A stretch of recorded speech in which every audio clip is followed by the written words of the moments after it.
Having a well thought out college list is just as important as a solid GPA and test score. Applied to the wrong batch of schools, you risk getting rejected by all of them and end up in community college. Applied to the right mix of colleges, you'll both maximize the chances of getting into a top 20 school, but also secure yourself a spot that you'll be more than happy to be at. By the end of this video, you'll know exactly how to create a solid college list that fits your goals, preferences, and chances of admission. The last point that I'm going to talk about is something you don't want to miss, so make sure to stick around.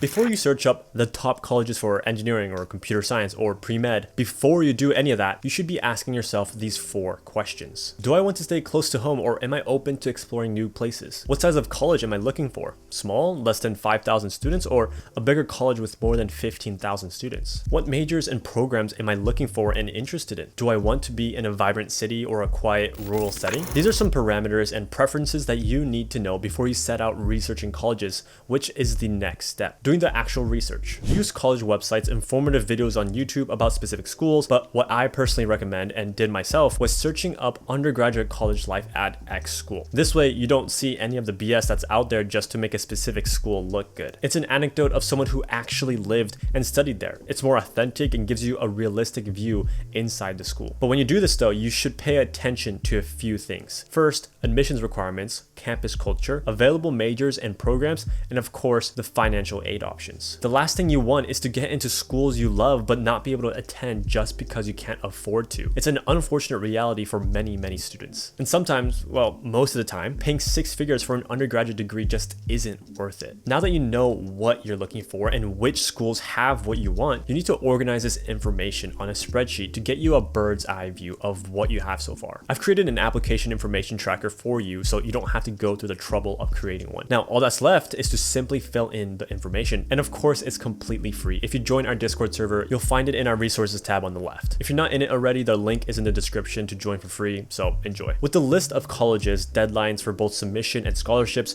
and everything in between, you first, number 1, will have a very clear college list, and number 2, be in control of the whole process because you know exactly what is needed by whatever specific date. And by the way, if you're a rising junior who is actually taking this process seriously and want to aim for the Ivy League and top 20 schools, fill out the quick questionnaire below to see if you qualify for a selective consulting program that will take in new applicants next summer. This is an opportunity to work with me personally, as well as a team of Ivy League graduates who personally have experience in the admissions office. So instead of worrying about the whole process and stressing out over it, you could glide through your admissions journey knowing that your application is in good, experienced hands. So fill it out if you're interested. If not, let's just continue with the video. If you follow my instructions of putting all the info of when to submit your application, FAFSA and CSS profile deadlines, everything, then you should be categorizing this list of colleges into 3 categories: reaches, targets, and safeties. Reach schools include any and all Ivy League and top 20 schools. Just because, well, even if you have a top-notch application, you aren't guaranteed a spot due to the incredibly limited amount of seats. Target schools are colleges that you'd have a realistic chance of getting into.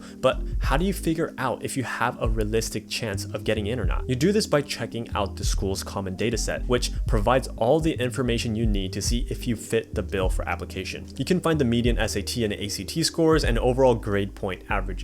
Safety schools are basically what you think they are. Colleges that you have more than 80% chance of getting in are considered safeties. When you categorize these schools into reaches, targets, and safeties, highlight the reaches in red, targets in orange, and safeties in green. This way, you know which school is in what category to better understand your list of colleges. One thing to know when creating your list of colleges is to lean heavier onto the reach schools. There's no point in applying to 10 to 15 safety schools, but there is a good argument to apply to 10 to 15 reaches to increase your chances at these top schools. I'd advise to choose maybe 2 to 3 safety schools that you'd actually be okay with attending if everything went wrong, and then a few targets, and lean very heavily with the reaches. Applying to a ton of reach schools is called shotgunning and has been getting very popular these days. Now, it's great that you have a college list that's been categorized into 3 parts, as well as having all the info you need for each school, but there is one grave mistake that 99% of students don't even realize. It doesn't happen often, sure, but when it does, it's crippling. What I'm talking about about is what I call the gray zone. This gray zone is between these reach and target schools and the safety schools. When a safety school sees an application that is of an Ivy League caliber, they know that the student is going to get better offers elsewhere. So what do? They yield acceptance to protect their acceptance rates and make themselves look like a more selective college. But in reality, you and I know that they just can't compete for such a good student. So what happens?